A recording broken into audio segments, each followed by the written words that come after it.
You said you made a ton of mistakes. Yeah. If you can just list those out. It's going to be the longest podcast you've done. But no, look. On this week's episode of the Fitness Marketing Agency podcast, we have Roach from Fortified. This was never going to be a simple lick of paint. This was a massive personal transformation as much as it was a business or a brand transformation. I've learned the hard way. You have to learn the difference between helping somebody and completely sacrificing yourself. Many businesses are a direct reflection of the owner. 100%. And a lot of people don't want to acknowledge that. My day-to-day was very tough. I didn't really know where to turn at that point. Is that famous saying, right? Before every sort of breakdown, I'm not saying that you were having that. Yeah, well, I was. I'll say that. I'll say that. Let's jump into the episode.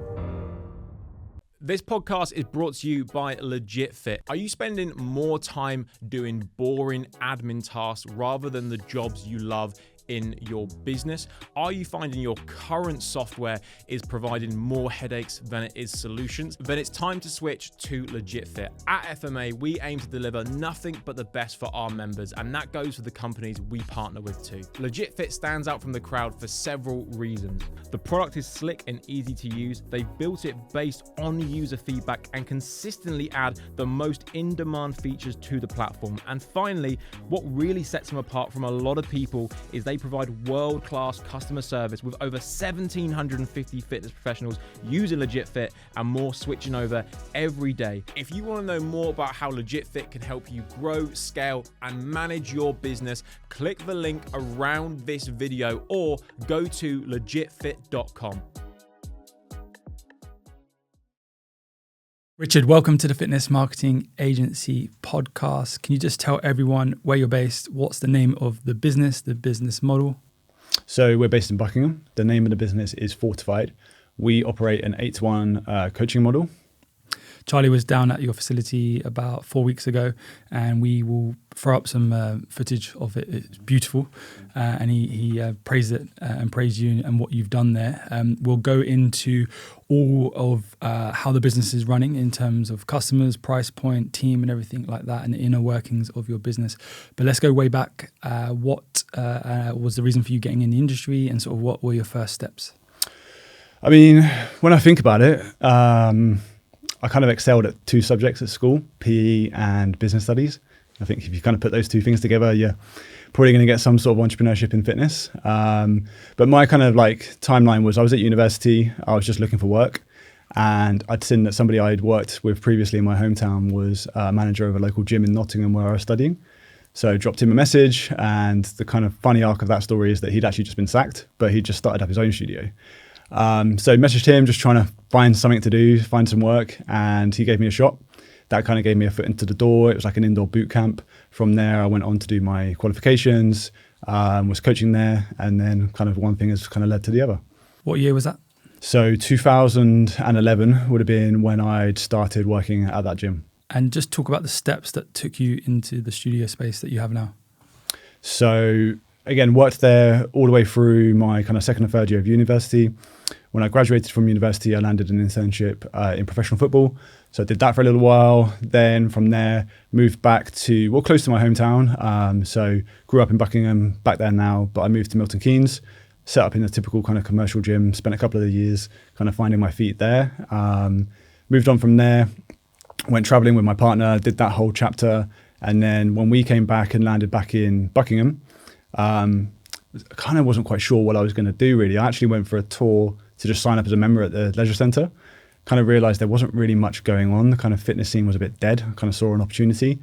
Literally just like, what does it take to be a PT here?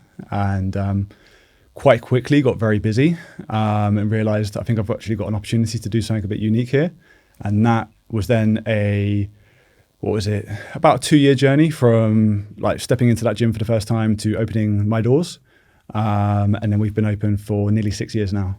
What year did you sign the lease? So summer 18, the lease was signed, gym opened in December 18. So I guess you built up a client base fully booked in the local area. Yep. And then you took that leap of faith to open the gym. Just for anyone who's thinking of doing exactly the same in their career, what were you looking for when you sort of found that space? So the first part of that question, yes, we moved into the gym with 39 of my clients. So it was like a nice little nucleus from which we could go.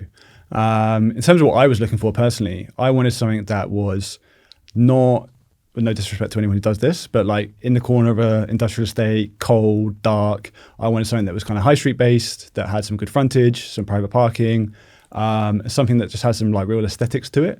So where we are now, it was a car showroom for 50 years. And when I saw it come onto the market, I was just like I have to have it. And I'd been looking around for a little while, but yeah, managed to get that one over the line. And in terms of the model that you kicked off that business with, what was it? So we opened with your more stereotypical kind of SGPT sort of setup. It was 4-to-1. We did some large group classes around it. It was good at the time, but there's kind of like various chapters as to why we switched that. But that is how we originally opened. We'll go into that. First question, how did you transition your one-on-one clients into small groups? Well, so the reality is that whilst I was in the leisure centre, I kind of knew what my goal was to go and do the gym, right? So it was a bit of a mess at the time, but I was actually doing SGPT on the leisure centre floor. So it was quite a natural transition for most of the people that trained with me. And then from a one-to-one perspective, I just tried to sell them the dream as look, it's going to be like this, it's going to be a private setting, the training is going to be different, we've got a team we're going to be building a team. I can't honestly remember if I gave them a trial price or anything like that, but the retention was good. When you opened the doors to the new gym, did you have anyone supporting you in terms of team? Yeah, so when I was at the leisure centre, like I say, things were like really busy. So I'd actually taken on an employee full-time, even though we didn't really need it. I knew what the kind of vision was. So we had that. And then in the lead up to opening the gym, I kind of hit a point where I was like, just young family at home, like working like crazy, like kind of burning out a little bit, and saw an opportunity with somebody that I'd worked with before to kind of like collaborate our efforts.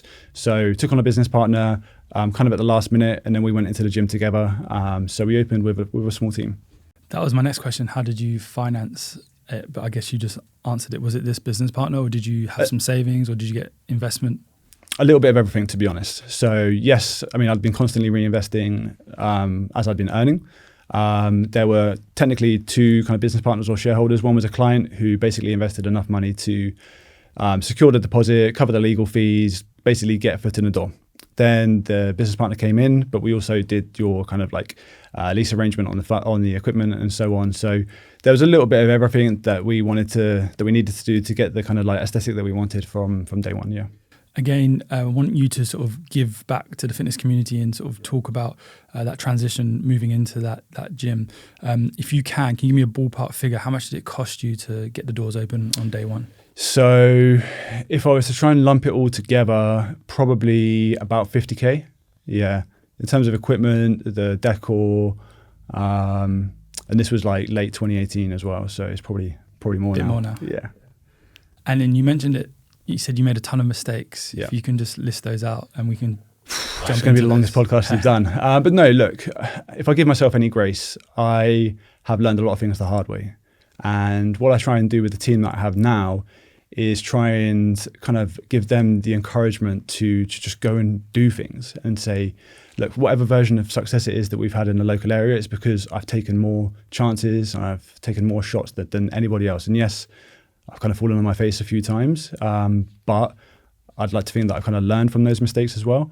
So with a lot of the personal work that I've done over time in terms of having some time from the kind of like situations themselves and the ability to reflect, the biggest mistake that I ever made was not backing myself. Like I said, I brought on a business partner kind of right at the last hurdle of being ready to launch. Like it was done. The equipment was organized, the lease was done, absolutely everything was done. I didn't need a business partner, but I was, like I say, fairly burnt out, had a bit of a wobble, brought the business partner in, thought that was going to make everything better. And look, they're an amazing coach and they're a good person, but it was just the wrong people for the wrong reasons at the wrong time.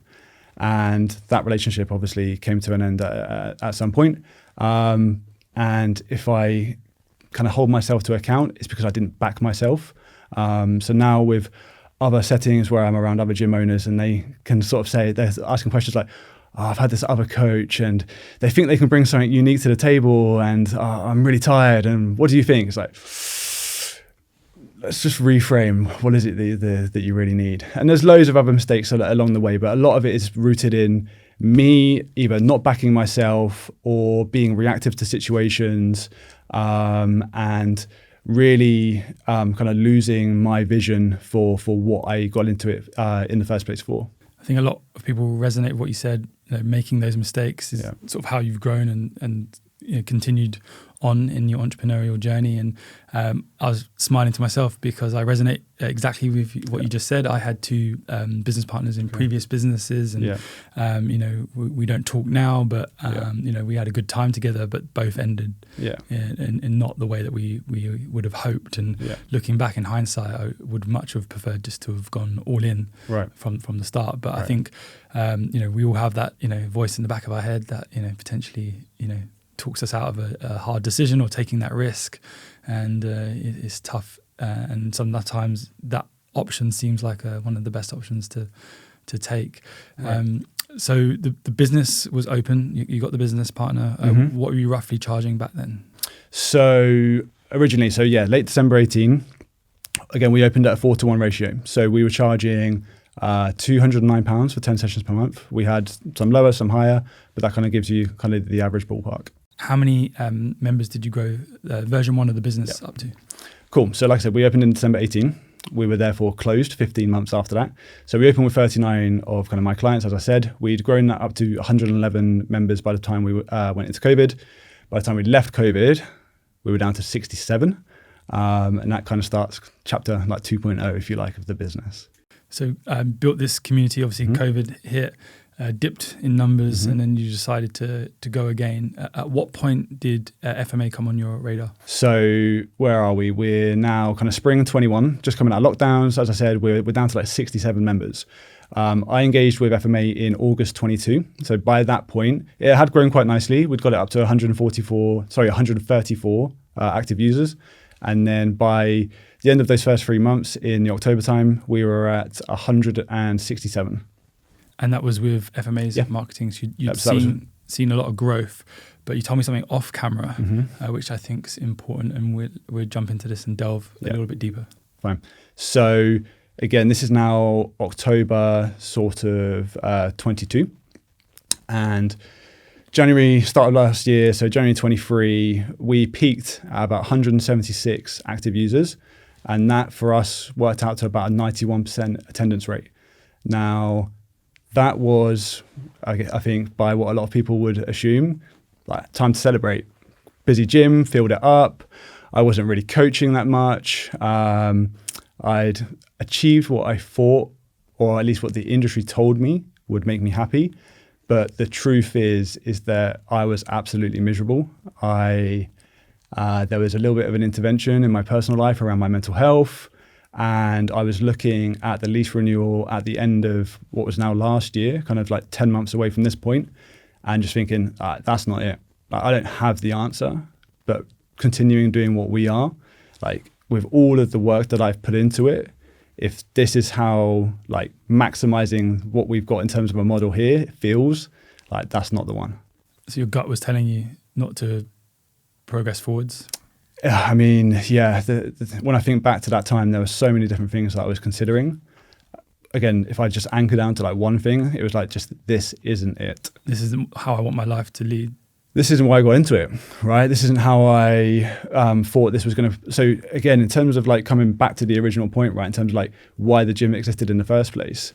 So my daughter, my eldest, was born in January 2018. The gym opened in December 2018. So you can imagine how intense that year was. But the gym was there from the beginning because I was a successful PT. I was making some good money for my kind of like mid to late 20s. But I was working every morning, every evening, like, you know, the drill. And I kind of thought to myself, like, all right, this is cool for now. Like, this is working. But I have not got the gas for this throughout my 30s, 40s, and so on. And also I want to see my kids. And I think a lot of people in our industry kind of hit that point where they're like, oh, I'm going to go and get, in quotes, like real job, right? And from my position, I didn't want to do that. I didn't want to kind of just chicken out. I wanted to try and build something that could exist like around me. And that's where the idea of the gym kind of came in. And like I said, I felt like there was a good opportunity in the local area as well. But that's why I like did it. I was like, I want to be present for the kids.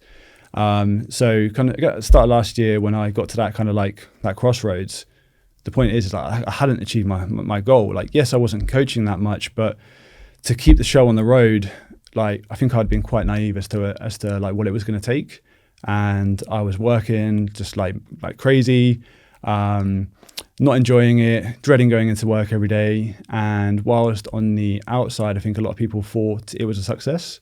Internally, to me, it was the complete opposite. How did it make you feel? I mean, so many different directions I can go in, but ultimately, to myself, I felt like a failure. I hadn't achieved what I wanted to achieve. Like I said, I feel like I learned a lot of things the hard way. Again, we've obviously kind of already alluded to the fact that we had a bit of a model change halfway through. The kind of like business partner left. It was late 2020, kind of. So like that whole period had a really difficult effect on me, where no disrespect to kind of what they decided to go and do, but it was like almost like the biggest anticlimax to the situation that I thought we could possibly have had. 2 days later, we've gone from tier 2 to tier 4 during the lockdown, and I'm now in this kind of like indefinite, we're closed. So at that point, I'd become quite reactive. I'd lost my vision, and that's where I realized, with enough hindsight now, that I started to run other people's races. I started to chase the numbers that the industry told me to chase, like get your attrition under 5%, get your attendance to over 85% of your timetable every week, get to X amount of money, get off the gym floor, stop coaching. I felt like I'd done pretty much everything, and it wasn't really fulfilling me. And that is why I internally felt like I was a failure, was because my version of success, I'd, well, A, kind of lost sight of it, and then B, kind of obviously therefore just not hit it. And I was just chasing other people's targets, and for want of a better way of putting it, had become very avoidant and like a chronic people pleaser in the business, which I don't say as something which actually means you've got pleased people in the business. Like when you've been around business long enough and employed enough people, you kind of realize that's actually quite a negative trait to have. Like nobody actually ends up happy. And ultimately, it just meant that my day-to-day was very tough, and I didn't really know where to turn at that point, because my vision's been lost. The way the industry tells me to kind of look at success, I'm not really feeling fulfilled by. And that's where we get to the crossroads at the start of the last year. Had you fallen out of love with the industry? I mean, maybe to an extent. I don't want to blame anything or anyone other than myself, though, because I would see other friends in the industry and so on that, and again, they might have had their own struggles, right? But from the outside, it looked like they were succeeding and enjoying it. So I kind of like always was able to have enough of a perspective where it's like, it's not the whole industry that's the problem. It can't be. What were you at sort of revenue, if you're happy to disclose? Was money an issue at this point, or was it? Look, money wasn't necessarily an issue. I'll be honest to say, like, it wasn't tremendously profitable. It was more or less like a break-even business. But this was not necessarily like money driven. Like our bills were paid, the kids had full bellies, made payroll every month. Like everything was fine. It was much more around purpose. So you knew deep down something had to change, and you had one conversation, and from that, it all changed. Yeah. So as we've alluded to, this was around January, sort of late January last year. So January 23. And this was around the time when, I don't know if anyone else remembers, or on Instagram, you started to see Ollie and Jen's kind of hinting that something new was coming from them in respect to like gym mentorship. And I'd kind of like worked with a couple of different mentors over the years to varying degrees of success. But this was kind of like the right sort of timing for me, where it was a case of either, like I said, I just didn't know what the next direction was. I just knew I didn't have the answer. So Gymowner Network obviously kind of came out like in February, March sort of time last year. And I remember like the moment that kind of type form first got released, I just like put my information in straight away. And it was like, I can't remember it exactly, but it was like the longest type form I think I've ever filled in my entire life. And I poured my heart out. I just, no holds barred, just said it exactly how it was. Got on a call with Jens, and that's where he helped me start to reframe. And I'll be honest and say it was not an overnight success. It took me a couple of months to really get myself in gear and really start to take action. As I've alluded to, again, not to go too tangential, but we know with our businesses, like the boundaries between professional and personal are sometimes like paper thin, right? So I've already alluded to the fact that we've just had our second child. My son was born in January last year, so we've got lots going on with that. We were getting married in May. This is happening around February, March time. I'm like, Jens, I'm really excited by the ideas. Let me just get to May. So I kind of kicked the can down the road a little bit until that point. But once May hit, that's when, whether we call this chapter 3.0 or whatever, that's where I then was like, look, right, that's done. I'm all in. Right, what's next? What I loved what you just said then is you opened your heart and you spilled the beans on a type form to Jens. And just to give context for maybe some of our listeners or viewers outside of the UK, so Jens and Ollie from the Gymowner network, Ollie March and Jens Robinson, they massively help gym owners with all elements of running a successful gym business. And you applied to be part of their mentorship. And what I love is that so many gym owners will put on a front, and we all have egos as entrepreneurs, and sometimes that ego can be inflated. But the ones that succeed are the ones who deflate their ego and say, "Yeah, this is where I'm at. This is what I'm struggling with, and this is what I need help with." And that's what you did on that form ultimately. And then from that, the conversations occurred, and you joined their program. And what were the initial? You said it took 2 months or so, but what were the initial changes that you made? So, look, the main takeaway that I got from the very first conversation was that it needs to become more aspirational. I'm sure there was like 20 different things that Jens told me, but that's what kind of landed onto me.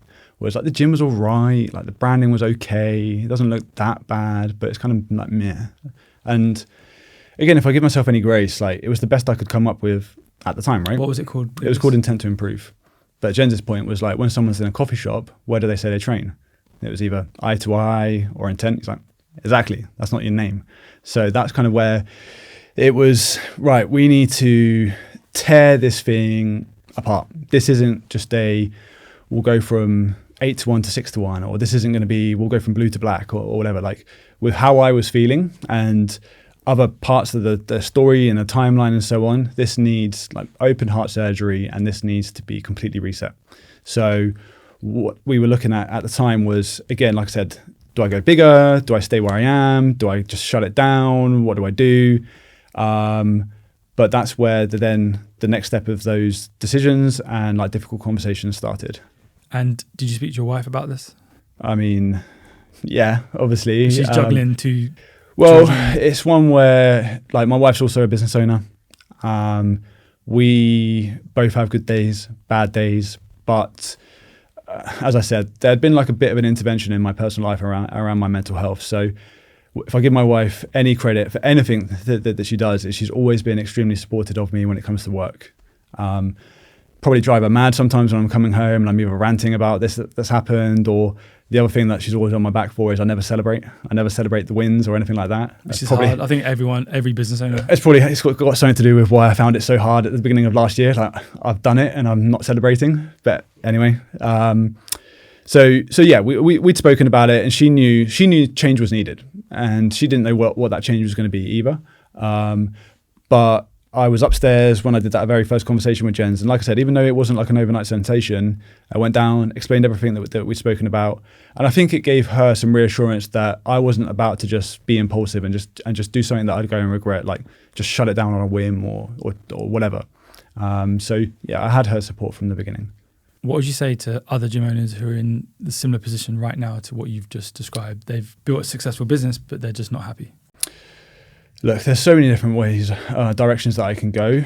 It depends on what and why has gotten them there, of course. But I think the harsh reality is like it's all you,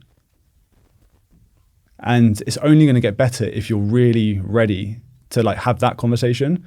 Like I can tell you some crazy stories and point the fingers at other people kind of along the way, but I have enabled or facilitated that chaos, right? And my biggest transformation has come in that ability to not be avoidant, to have those more difficult conversations, to be a better leader, to have a stronger and more compelling vision, and just understand that like people are going to go and do what people are going to go and do, and all I can do is focus on what I'm trying to do, build my walls higher, and just lean in. And one of the things that's kind of like transformed my perspective of that vision for myself on an individual level is that, like I said, I no longer really care about what the industry tell me success looks like. And I say that like the industry is this person or this group of people that's organized. It's not.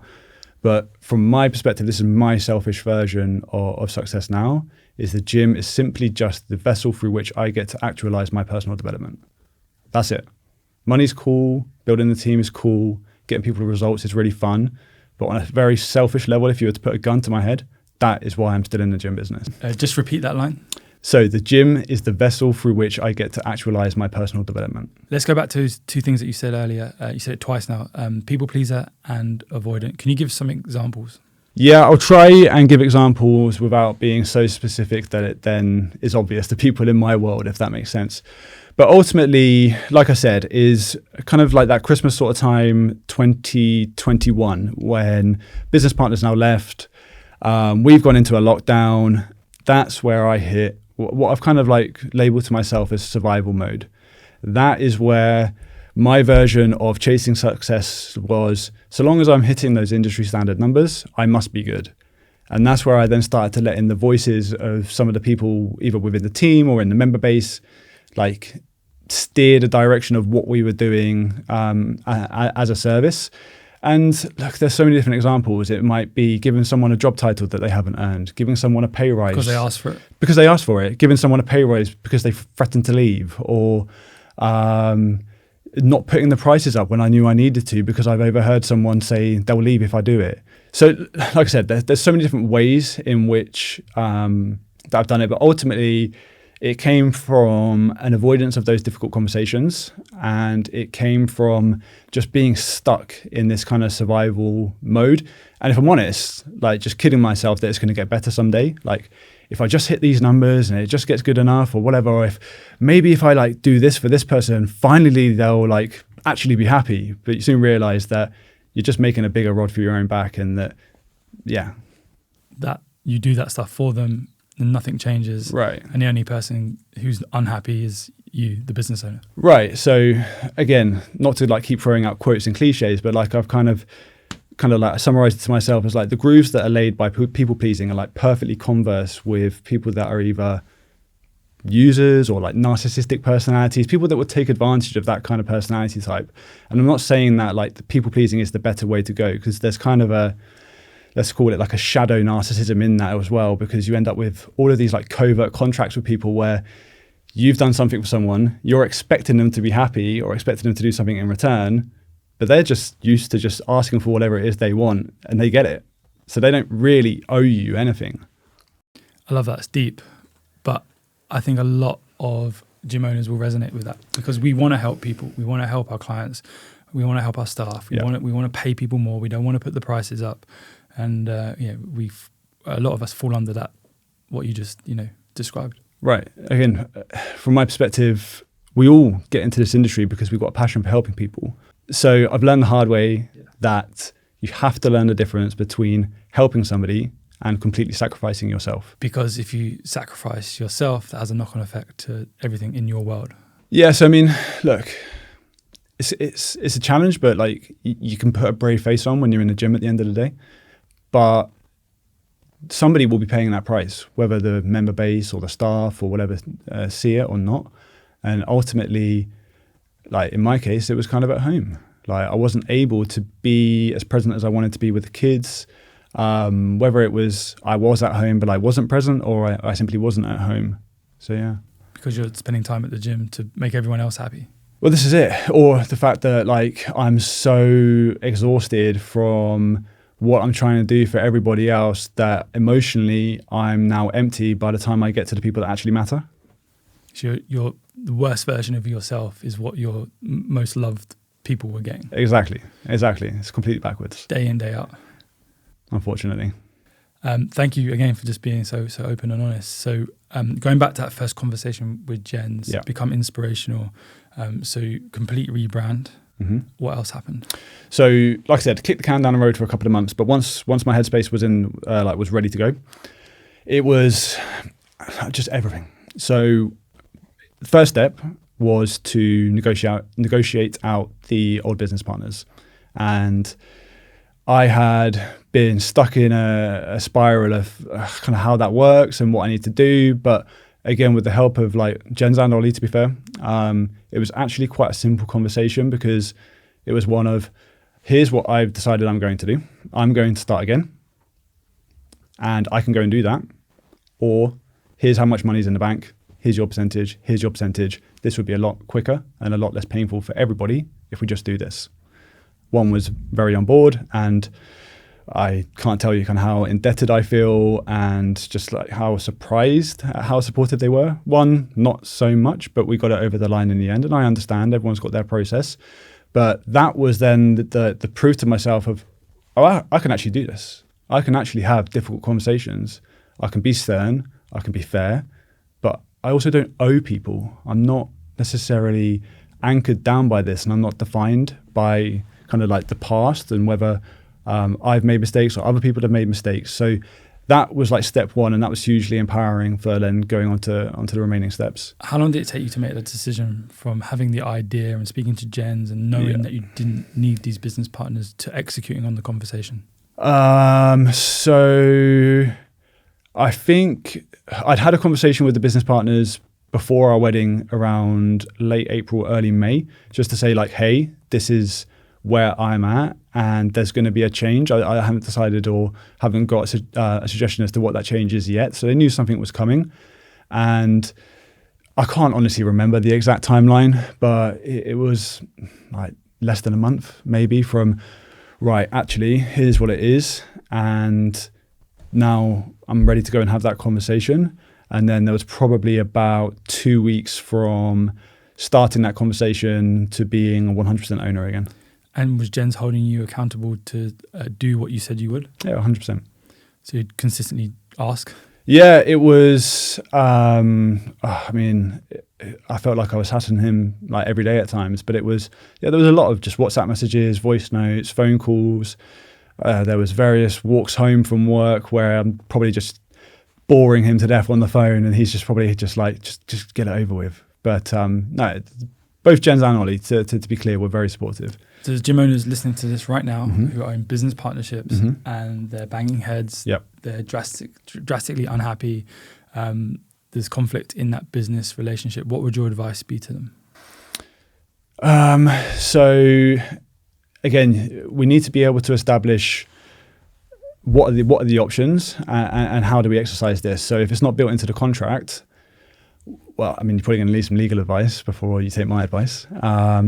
But ultimately what it comes down to from my perspective was, I am holding these people back by them thinking they're going to get a return out of this that just is never going to come. Like I said, it'd been pretty much a break-even business. It was fine. It wasn't terrible, but we got into it thinking, oh, we're going to do one and then we'll go and do others, or one day we'll sell it or whatever. And it's just like, you soon realize actually none of that's going to happen. No one's coming to buy your gym. So if you're in that moment, I think what it comes down to is you need to be able to look at each other and understand what each party, or if there's multiple parties actually want. Not scorekeep, not look at the past, not he said, she said, and all of that lot. And understand that like once you take the anchors off, life becomes so much more clear and enjoyable when you're not saddled down by this feeling. Like it's almost like victim mindset, or this like holding yourself back mindset. So some people, they might need to just wipe their hands of it and just walk away. I lost that money, or I lost that time, or I lost those relationships. Some people might be able to come to some sort of good agreement, but ultimately it comes down to what is the cost of this on yourself and on everybody around you, rather than like the debt or the cost of what you've already put in, if that makes sense. I think my takeaway is have direct conversations and tell the truth. Tell the truth. That's it. That's all you can do, right? If you can tell the truth, you can't control how somebody's going to react. It doesn't mean tell the truth and beat them over the head with it or manipulate people into doing what they don't want to do, but you can just tell your truth. And so if I use myself as the example, again, it wasn't fun and it wasn't a pleasant conversation, but what it came down to was I knew in my heart that I wasn't trying to do anything nefarious. I knew that the one partner that was perhaps struggling with the process a little bit more probably felt hard done by, maybe still feels hard done by, but I knew that I wasn't trying to do anything nefarious. So I sent them an email and was just like, I don't think I swore in the email, but it's just the tone of it was, look, honestly, whatever we disagree on, I promise you, I'm not trying to fuck you over here. This is where we are. And I can tell you now, I'm not going to spend the next 5 or 10 years of my life doing something I don't want to do because you think you're owed something. And that's really difficult to hear maybe, but I'm trying to give you the best of the bad options. So why don't we both just do this and get on with our lives? And that's the email that worked. Next day I got back I accept your offer, and that was the extent of it. Fantastic. Did it feel like you're pushing a big boulder up a hill? I mean, that, like I said, that for me was the first sign of evidence to myself that I'm actually able to have those really difficult conversations, and that, oh, this might actually work out, and I need to just lean in even more, like going forward. So what was next in the transformation? So next was a combination of things, to be honest. It was a period where if I look back on it, I wonder how I did it. But if I didn't set the scene clearly enough, again, the message from Jens was like, it has to become more aspirational. So first step, like I said, was to get the anchors off. Then it was a complete tear apart of the brand, the facility itself. So the next thing I did was to engage with a proper brand designer. Not me on Canva, not my mate who studied it at uni. I put my hand in my pocket and spent a significant amount of money on engaging with a professional. This professional was somebody that had been a member, somebody that I knew on quite a personal level as well, so they properly understood me. And that was a process of maybe 4 to 6 weeks, I want to say, from idea to iteration to like completion. But that was then, again, kind of like the brand side of things. Then it was, looking at the current facility and trying to figure out how do we stay here where we've already got a bit of presence. So that involved renegotiating the lease. It involved tearing out a corner office we had, completely reimagining the space. Jens visited around that period as well. So that was kind of helping with mapping out, like, get rid of this looks crap, this is actually all right, turn this like this, get rid of this room. So it just helped with the ideas. And I didn't do it like exactly as he said, but I took what he said and then just made our best version of that. So yeah, I mean, there's so much that we did, but basically it came down to like maximizing every square inch of where we are for the model that we now run, so that we basically went from being able to run one group of 8 to 1 to now we are able to run 2, and we're in the same facility. Yeah, the rent went up like 20%, but it also meant that it was a lot less expensive than going somewhere that was 4 times the size or so. The team would have thrown up footage of your gym as you were talking then, and they will continue to do so throughout this episode so people can visually see it. So just if you're listening to this, switch over and I highly recommend that you watch it so you can see the space that we're talking about. So at the moment you run 2 sections, 8 to 1 in the same space, where previously it was just 8 to 1. Exactly. Yeah. And let's go back to that lease. So you had to renegotiate the term. Yeah, so our first 5 years was coming up, and look, I'm very lucky that I have a good relationship with the landlord. He's always been perfectly supportive of what we do. I like to think we've always been a good tenant. So I understood the rent was going to be going up, but my side of the table, my argument on my side of the table was I want to do X, Y, and Z. And it meant ripping out the corner office. It meant completely like reimagining the outside space. And again, because we've got like this nice big glass frontage, like that was quite a big deal as well. And yeah, fortunately he was on board. So that then kind of moves us into the stage of like actually getting it all done, which there's then like another layer or another chapter of chaos and fun, but also chaos as well. Yeah, we'll go into this, but what was the chatter on the gym floor? Did the members know anything that was going on behind the scenes at this point? Sure. So members, they knew that change was coming. We had teased like little bits of logo and so on. They didn't know quite how intense the change was going to be. But in the end, I can't honestly remember exactly when I started to share the specifics, but I've always tried to lead from a fairly candid position. I just made it clear to them, like, look, the lease is would have expired on this date, and I'd been considering various different options, and the one I've committed to is staying where we are, but there's going to be some intense change. And if you love what we do, and if you trust me, I hope you trust that this is the right decision to make. And it's going to be an exciting time, but there is going to be change. Did any extended family members, close friends, team members, members of the community, did they try and talk you away from this? Because on the outside looking in, the gym looks successful. Like, are they telling you, hey, why are you doing this? Family-wise, no. Because again, they kind of knew me on that kind of other side of the curtain. So they were very supportive. I mean, sure, like various members and whatnot were perhaps a bit skeptical. And I understand, right? They like where they come. They don't know any different. They don't necessarily understand the impact that it's having, and not everyone likes change. So talk me through the next phase. So now where are we? We're into kind of like summertime, and that is where like refurbishment starts, and that meant just trying to implement as much of that vision as possible, as carefully and as tactically as possible. So it meant, pulling out the racks. They went and got kind of like stripped back and repowder coated. We ripped out the turf, extended the flooring, ripped out the corner office, had that corner all redone.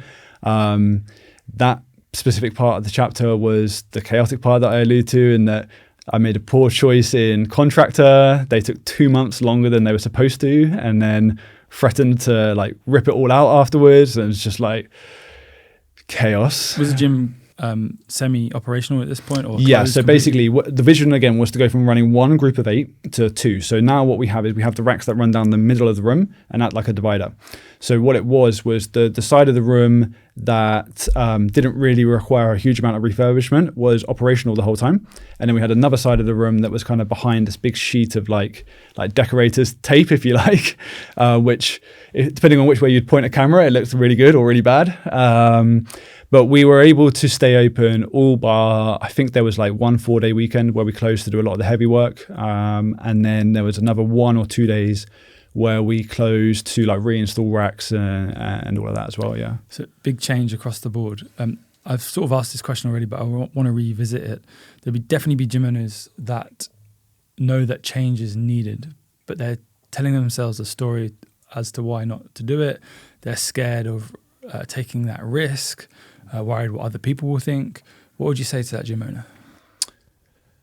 I mean, I think the first thing I would want to say is that like, is just try and support them a little bit before we even get to the tactical, and just say like, look, I've been there. Like, I know what that is like. And I think it's similar to what I said earlier in terms of like, why? For you, why? Because, I mean, I'm sure you're used to seeing it and hearing it, is that there's a lot of gym owners that are in the game to impress other gym owners. And as far as I'm concerned, like that's a mountain that will never be summited. So you've got to figure out like what is it that you really want? Like what is your version of success? And you might have to learn the hard way. You might have to experience what you don't want to then know what you do want. But what I do know is that you're going to need a good support network around you. You've got to be careful as to kind of like who's around you, because it's all well and good saying, here's what I'm going to go and do. But if you've got the wrong people around you, you've got either like cynical people or people that don't back you or don't support you, you're going to end up with that crabs in a bucket sort of situation for sure. So tap into a higher network like Jens and Ollie. Well, this is why I went into the boardroom. It was a case of, I want to sit at the most aspirational table. Just explain what the boardroom is. So boardroom is the kind of like the higher level of the Gym Owners Network, right? So you'd have to ask Ollie and Jens as to how they categorize it now as far as like revenue to be able to get in and so on. But as far as I was concerned, the main thing that drew me to it was the in-person element. That for me was huge. Like, yeah, we can get on Zoom calls and we can listen to like KPI accountability and all of that. But I want to actually sit around a table. I actually want to have a conversation. I want to listen to the things that they're kind of going through and the challenges that they're facing as well. What's the cadence of meeting? So I think it's just changing actually. So previously it's been every 6 weeks in person. I think we're going to quarterly with a monthly Zoom call now. But whatever the dates are, the point for me was I know that my kind of like immediate surroundings, kind of again start of last year, was not the best and was not necessarily the happiest. So for me to become inspired, I need to leave that setting and then I can come back into it and then gradually try and pour more kind of like positivity into it. But I need to go and surround myself. I need to change up those kind of like people. It's the whole like you become the product of the 5 people you spend your most time with or whatever it is. So that was the big thing that drew me to it. Was the kind of the mentorship and the coaching from Ollie and Jens is great. But the reason that I went for the boardroom over trying to go into just general network was for that in-person element. And getting out of your environment. Getting out of my own environment, 100%. And whilst it's like a completely transformed space now where I look forward to going to work every day, I still really look forward to those offsites for sure. Because you're tapping into a network of gym owners that have similar aspirations, or that, as you said, they're already where you want to be. You get to hear from Jens and Ollie, and it gives you time to get ideas, inspiration, motivation, and come back and kick on. Exactly. Talk me through the next stage. So now we are at the point where, so rebrand is done, right? Social media, digitally, we're completely rebranded. We're now kind of like autumn time last year. Physically, we're still kind of transitioning. And then about late November was where everything was finally done. Like the gym looked awesome. All of the internal work was done. It was finally at that point, like, right, actually, like I'm looking around and actually I've done it. This was the sort of part of the story where it was supposed to be all good. But the truth of the matter is that it had to get a lot harder before it got better. And what happened? I don't want to go into like the specifics as to what actually happened, but I learned a lot of things the hard way at this point in the story. I'm happy to share certain lessons because I think they will help other gym owners. But the long and short of it is that when you go through the kind of transformation that I went through and you start to like build up your kind of your self-esteem and your ability to have difficult conversations and hold boundaries, you'll soon know and learn that the people that have problems with you setting those new boundaries will have been the people that were either benefiting or profiting of you when you had none. So people didn't like the change? It wasn't so much that people, look, yeah, there were a few people that didn't like the change, but it wasn't so much that made it hard. It was more a case of, let's just say, not everyone was bought into the vision and they kind of had their own agenda. Which is fine. Yeah. And those relationships ended. Yeah. And I guess that was a little bit of disruption for you to figure out. Yeah. Again, from where I was sat at this time, it was the kind of nail in the coffin from old Rich, of the old people pleaser, the avoidant one, where it was really difficult at the time and really disheartening to kind of like see just how, what can I say, like nefarious and how toxic certain people can get when you shine a light on an area of themselves which they don't want to kind of like address. So that was really, really challenging. And then kind of at the same time, like I said, the edges between like personal and professional were like paper thin sometimes. So that was going on. At the same time, we just had like in my personal life, like a really sudden and like really challenging bereavement. So kind of Christmas last year, I'm kind of back to where I was at the beginning of the year. At the beginning of the year, like mental health was like a real problem for me. It was a real struggle. Built myself up all year, kind of like proving to myself that I can do what I say I'm going to go and do. Like I'm in a much, much better place. And then it was kind of like crashing back to kind of rock bottom December 23. Then that's kind of where things finally started to kind of like fall into place. So Is that famous saying, right? Before every sort of breakdown, not saying that you were having that. yeah, well, I'll say that. I'll say that. I can say Yeah, that hopefully. Then. yeah. So before every breakdown, there's a breakthrough. Yeah. And that's what happened. Yeah. So look, it's like I said previously, this was never going to be a simple lick of paint. This was a massive personal transformation, as much as it was a business or a brand transformation. This wasn't, oh, we got in some consulting firm and they've put a new like 3-letter name over the top of it and we're off to the races. This was, whatever you see physically is just a byproduct of what's gone on kind of like internally. And that was the kind of final obstacle that was holding me back, that had to be addressed. Many businesses are a direct reflection of the owner. 100%. And a lot of people don't want to acknowledge that, but there's no avoiding it. So approaching Christmas, you mentioned that your mental health was at the lowest. So what was the next sort of step? How did everything change? So obviously there were steps that I took kind of from a personal perspective in terms of trying to take better care of myself. But the reality of what's actually made the difference is, this is, like I said, where all of the kind of the baggage and the anchors from intent to improve, if we want to give it that label, are now gone. Now I can finally, in fact, perhaps for the first time in a few years, I've got my own vision. I'm working towards it, and there's a runway ahead of me. So this is where a couple of new coaches came into the team, and I don't say this lightly. They've been like absolute godsends to not just the business, but to me on an individual level as well, in terms of my ability to trust people again, to enjoy my work again, and just look forward to coming into work every day, right? So to cut a long story short, week 1 of this year, so week 1 of January, we were down to 136 active users, so members plus trialists. This week, we're at 207. So what's made a big difference for me is, well, getting some results. That helps. I think there's still some work for me to be done there in terms of my happiness perhaps not being so derived from the performance of the business. But what I've been able to do is build an undeniable stack of evidence that I can do what I say I want to do. And that with the right people around me and just enough time in the game, it will all kind of work itself out. How many people in the team? So we're at just a slight transition here. So up until about 2 weeks ago, we were me plus 3. One's just moved back to their hometown, and we've got 2 new ones starting over the next kind of 10 days or so. So it'll be 4 full-time coaches plus me. Full-time employees? Yep. And what are their roles day in, day out?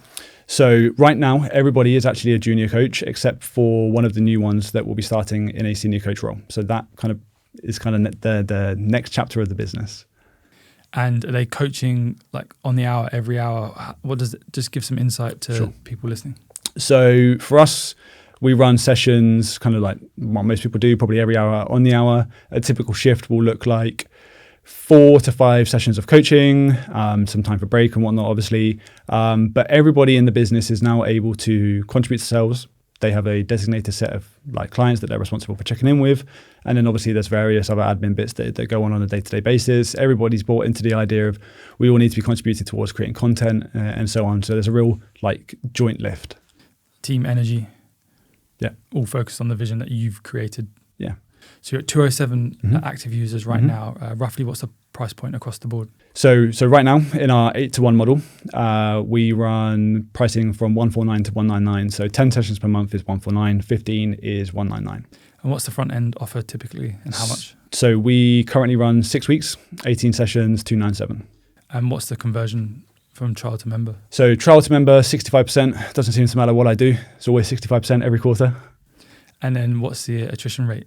So rolling average at the moment over the current kind of like 4-month block is 2.3%. And what are you doing in terms of programming on the gym floor? Can you just paint a picture of that?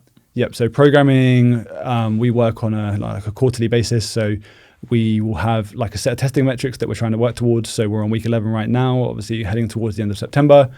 So in 2 weeks' time, it will be our kind of version of a peak week or a test week. Everything's built around functional strength training. We run 2 types of session within the gym. Both operate on an 8-to-1 ratio. So it's not like small group PT and then like large group classes that come separately. So we have our group PT sessions, and then we have engine sessions, which I'm sure everyone watching knows what I mean by that. But our group PT is exactly what it says on the tin. We want everybody to be able to train into that in that group environment, but leave feeling like they've had a personalized experience. Is it compound lift with some like cable accessories that just go a little bit deeper? Yeah, so block A will usually be some sort of preparation and activation that is then for our main compound lift, which will be coming in block B. That will then therefore have some sort of accessories with it. And then we try and go into more goal-specific programming towards the end of the session, whether their goal is more fat loss or rehab or hypertrophy based. And in terms of the kit, what kit are you using? So more or less head to toe black box. And the way the gym is laid out, we've got 4 full racks that run down the middle of the room. And then we are able to have somebody squatting like either side of the rack. So if you think about 8-to-1, we can have 2 people to a bar, and we can have 2 sessions running either side of the room. On one side of the room where we've got like a bricked wall, we've got 2 like shallow cable machines that are bolted into the wall. On the other side of the room, it's glass, so we haven't got anything there. But then we've got lots of shelf storage at the front end of the gym where there's all the dumbbells, kettlebells, everything else that you would need. So everything's kind of within arm's reach, and it's nice and slick. What was your sales process before and what is it now? So version 1 of the gym back in the day, it was very much around just trying to like make a bit of noise in the local area. We did like little bits of our own versions of Facebook ads with varying degrees of success or whatnot. But I'll be honest, those first 15 months, like there wasn't a lot of competition. So by having a town centre location, like we did quite well, quite naturally. At that time, we were running a 30-day trial. It worked for us at the time. And I imagine if I look at my data, it was probably around 60 to 65% conversion rate off of that as well back then. And was it a consultation process? Was it a one-call close? Was it a tour? How did it work? So we've always tried to do one-call close. Always happy for somebody to come and have a look around the gym. We don't do like phone call to consultation to then sell to do this. Like my thing is like try and just shorten the amount of time it takes for them to just get started. So where possible, we'll do one call close. Obviously, we'll do our best to like overcome objections and all of that chat, but they happen. And I'm happy for somebody to come into the gym because from my perspective, if they're willing to come into the gym, that's a good level of intent from their part. But we don't do any like taster sessions or anything like that.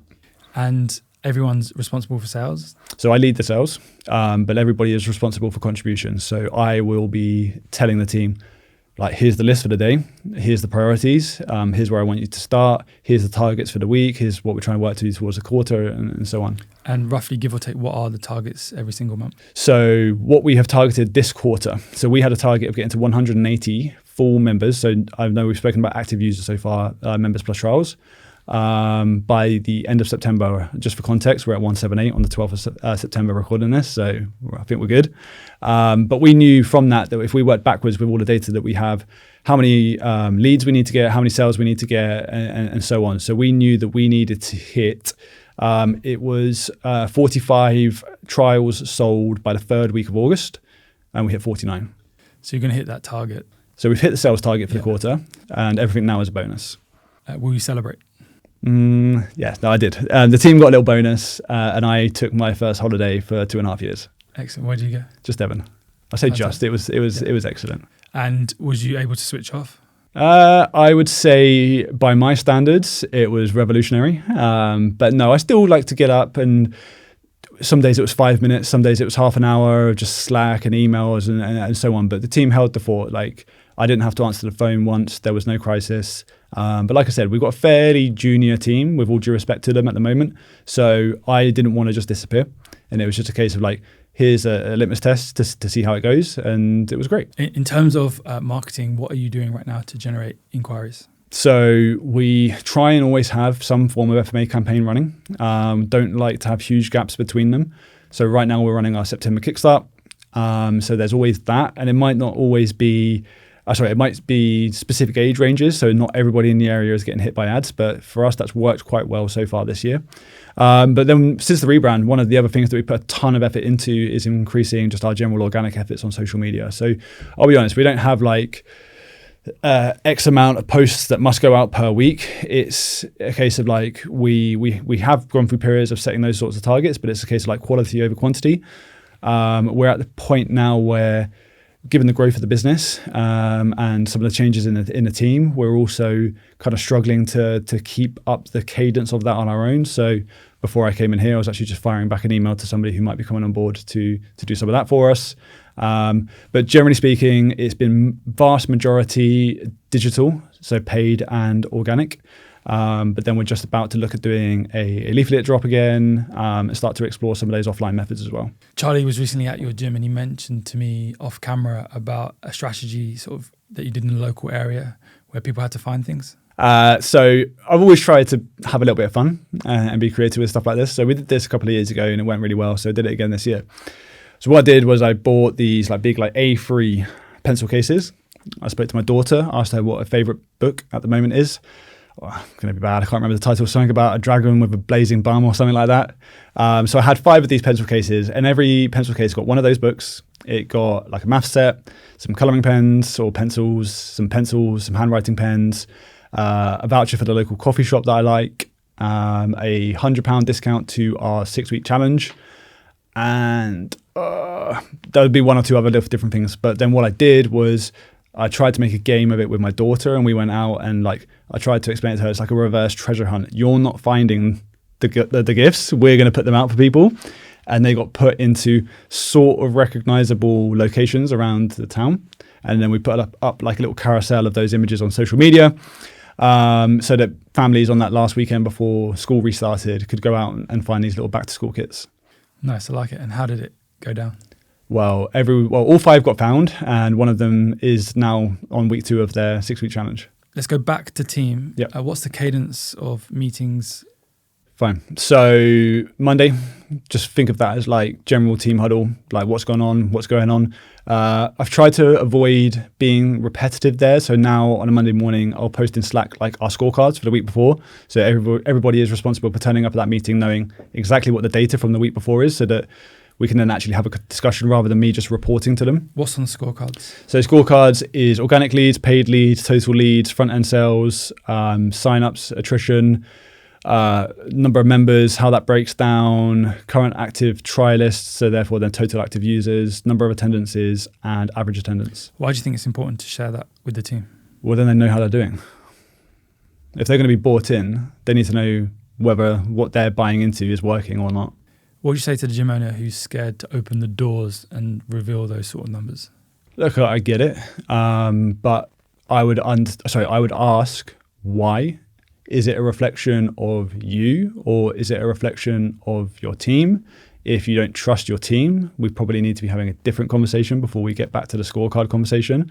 But in my experience, now with the team that I have now, I want them to know. I want them to have that level of contribution. And I believe that, or it's not even a belief, my experience that if you want to be surrounded by A players, they won't hang around if you don't share that.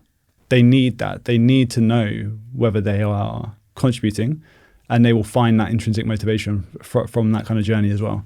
I love it. It's a bit like a Premier League football soccer team, like right. that. They're doing deep, data, right? Looking at everything of what happened on the pitch on Saturday, on the Monday morning. Right. This is one of the things that I'll give credit to Jens for, is that analogy of, look, we're not a family. Like, let's respect your family. They're your family. We are a high-performing sports team. There's care, there's love. We like each other. We might go and have a beer, but it's a high-performing sports team, and the level of conversation is different. So having that mentality, it goes back to what you said previously, where sometimes boundaries were crossed. Yeah. Or there are thin walls between like friendship, family, and business. Well, I think if you're like, it comes from a good place, right? In terms of like wanting to do well for people and wanting people to feel like they're rewarded and valued and so on. But if you bleed too far into that family sort of feel, when it goes wrong, it feels personal to you, even though it might have been personal. It also might not have been. Whereas when, as the owner, if you're coming into it with a higher level of professionalism, it doesn't really matter what they do.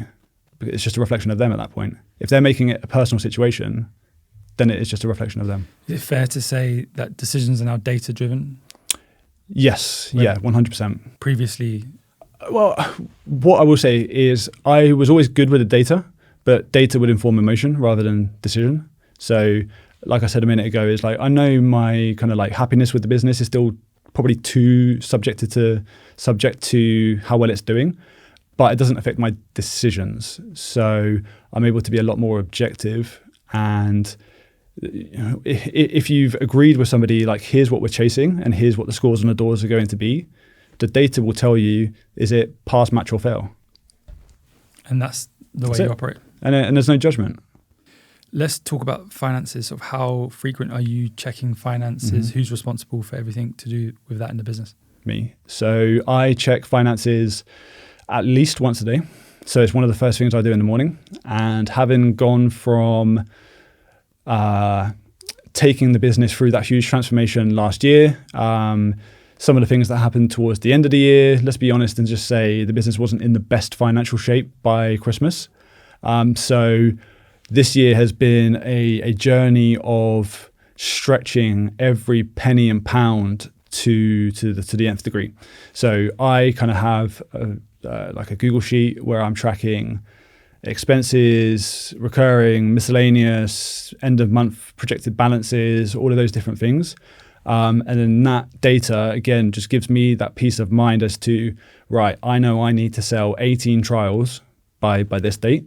And then I can then go from there, reverse engineer, right, is that realistic? What is that going to look like? How do I communicate that part to the team? But as we sit here today, September was the first month where we've beaten break even on the first of the month. So everything now is fun. Amazing. Congratulations. I didn't know you back then, but is it easy? It's easy for me to say this. Is your spark back for business, for the fitness industry? I would say the best answer I can give to that is the amount of different comments I get from people in my circles where they'll have a quiet word they'll just sneak up to me and be like, it's good to see you've got your mojo back. I'm like, what? We've never had a conversation. Like, I could tell. So yeah. So people knew that your energy was off. You weren't focused. Look, the wonderful thing about businesses and gyms like ours is that they're typically full of people that have been through these sorts of journeys themselves. They're often senior management or business owners of themselves or for themselves.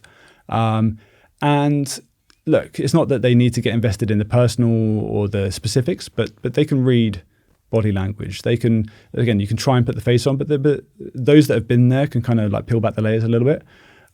So yeah, look, there's always challenge. There's always something going on. But as far as I'm concerned, like just having a chat with Jerome next door is like, I can honestly sit here and say like, it's fun again. And I think that's one of the best ways I can summarize it. You mentioned leadership right at the start of Yeah. the podcast. How have you evolved as a leader? So I think the key thing for me is the speed to implementation. And that might sound random when it comes to leadership at first, but it links back to that avoidant piece that we touched on, which is I would just avoid those difficult conversations and think that things will get better if I just keep trying to please and appease people. Whereas now I've probably swung so far the other way that I'm almost trying to encourage others to just like get on the front foot of having a more difficult conversation with me rather than just having any avoidance in the business whatsoever. And it's not like it's this like constant environment of like catching each other out or anything, but it is a situation where I would much rather have a 5-minute conversation with somebody so they know exactly where they stand and I know exactly where I stand, and we can both walk away with clear understanding of how to move on, than create any opportunity for a misunderstanding or discrepancies in kind of like what's going on, or am I doing well, am I doing okay? And that then obviously leads back into that meeting cadence that we kind of got distracted away from. But there's the monthly one-to-ones, the quarterly performance reviews, the offsites, and all the different things that we do from a leadership perspective. If you hadn't have made this massive change in the business and taken that risk, if you hadn't have filled in that type form to Gym Owner Network and sort of poured your heart out in terms of where you're at in the business, where do you think you and the business would be right now? It would have flowed. Yeah. The industry would have lost a good gym owner. Yeah. Again, it's painful to kind of say that now, but the reality is that what I was doing was going to come to an end, and the options were sell it, which we all know no one's coming and buying 1,200 square foot gyms in tiny little market towns. It was to stop or find a new way. So I chose the latter. What would you say to a gym owner who's massively resonated with everything that you said, and they've yet to speak to gym owner Jens or Ollie, and maybe they're aware of them, maybe they're not? Why should they look to join Gym Owner Network? I'm not paid to say any of these things, obviously. There are other mentorships around. But in terms of like what I would say to them, it's going to get a lot harder before it gets better, and you need to have an honest conversation with yourself as to whether you're prepared to walk that path. To give you, I don't know why it's popped into my head, but to give you an idea, I remember being on a Gym Owner Network. I can't remember whether it was a call or at the summit last year, listening to a gym owner kind of complaining and pointing the finger and doing all of this. And I don't know why Jens went in this direction, but his response was, "You've got a nice car, haven't you?" And the guy's like, "Yeah, so?" It's that. It's the things that are going to help you move forward aren't the things that you think are the problem.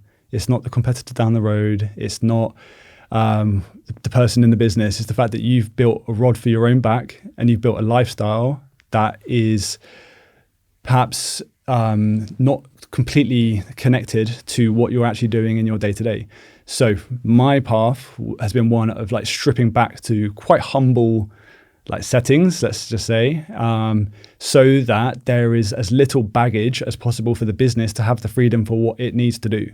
So that means no car payments. That means no flash holidays. It means not going out all the time. It means being quite selfless so that the business kind of has all of the resource that it needs.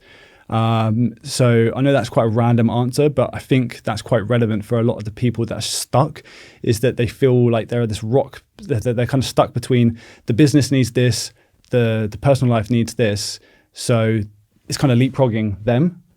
Whereas, like I said earlier, it's like, it's all you. Like, strip it back to basics. So less is more. Less is more, but also try and find the root cause of why each thing is happening. So if the business is run out of money, where is the money? Like, yeah, you might need more leads or you might need more members, but to pick on this person in particular, maybe they don't have a £700 car payment. I think it goes back to what you said earlier, is some gym owners are more worried what other gym owners think of them, and will base their actions and their business off of what others are saying or looking, and they're not worried about what's closest to them. I realized I was running the industries as well as other people's races, and I somehow was going to find fulfillment in the middle of all of this. And I guarantee that every gym owner that is struggling has lost sight of whatever their vision or their version of success is, and they are probably compensating in other areas, thinking it's going to make them feel better, and so on.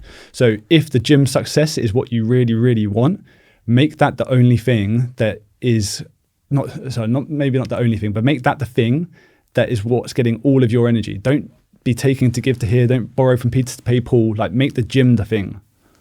Which is what you've done, and you're testament to that. So amazing story. It seems like you've been on a huge personal development journey yourself. Yeah. Talk me through what you've done. I mean, who's helped you? Yeah. So look, I'm privileged from a family perspective. I live in the same town as my immediate family. So whilst I am the type that won't perhaps tell them the details, like there's always a Sunday roast on the table if I want to go and have it, that helps. I am supported obviously at home with my wife and kids. Whilst the kids don't make any direct effort, I'm sure as a parent you'd agree that sometimes they'll say something completely random that will snap you in half and make you realize why you're doing the things you're doing. But then there are the more practical things, like I have worked with a therapist on and off, but for years. Having that place to go and figure out what's going on, with my thoughts, with my process, challenging me to make sure I'm seeing things the way that reality is perhaps actually bringing them. And I've done other things in terms of like other men's work and been on retreats and so on. But from my perspective, I've always tried to avoid blame to others and try to instead ground into what have I contributed here and how do I make this situation better so I don't feel this pain again. So that might have been with a therapist, it might have been, like I say, with some sort of other group setting. It's been with more like professional style, like executive coaching and so on. But basically just don't believe what's in your own head and have a coach.